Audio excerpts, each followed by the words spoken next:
കശുവണ്ടി അഴിമതി കേസിൽ പ്രതികളായ കെ രതീഷും ആർ ചന്ദ്രശേഖരനും വീണ്ടും ഹൈക്കോടതിയിൽ. വിചാരണ അനുമതിക്കെതിരെയാണ് അപ്പീലുമായി ഡിവിഷൻ ബെഞ്ചിനെ സമീപിച്ചത്. മുഹമ്മദ് സാലി വിവരങ്ങൾ നൽകും. സാലി, അപ്പോൾ വിചാരണ അനുമതി കോടതി നൽകിയതിനെതിരെയുള്ള അപ്പീലാണ് ഇപ്പോൾ വീണ്ടും ഹൈക്കോടതിയിലേക്ക് എത്തിച്ചേർന്നിരിക്കുന്നത്. വിശദാംശങ്ങൾ എന്താണ്?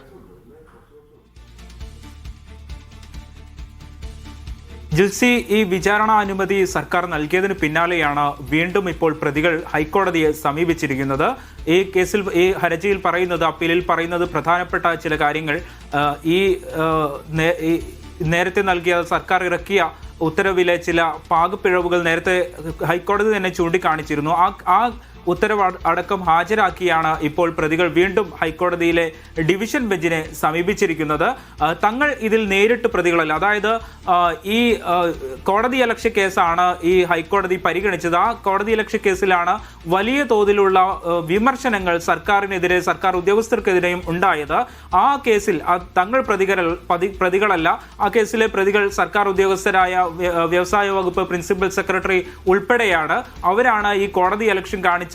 ഈ കാര്യത്തിൽ തങ്ങൾ ബലിയാടായി എന്നതടക്കം ചൂണ്ടിക്കാണിച്ചാണ് ഇപ്പോൾ കശുവണ്ടി വികസന കോർപ്പറേഷൻ അഴിമതിയിലെ പ്രതികൾ കോടതിയെ സമീപിച്ചിരിക്കുന്നത്. തങ്ങൾ നേരിട്ട് പ്രതികളല്ലാത്ത ഒരു കാര്യത്തിന് തങ്ങൾ ഇരയായി എന്നതാണ് അവരുടെ വാദം.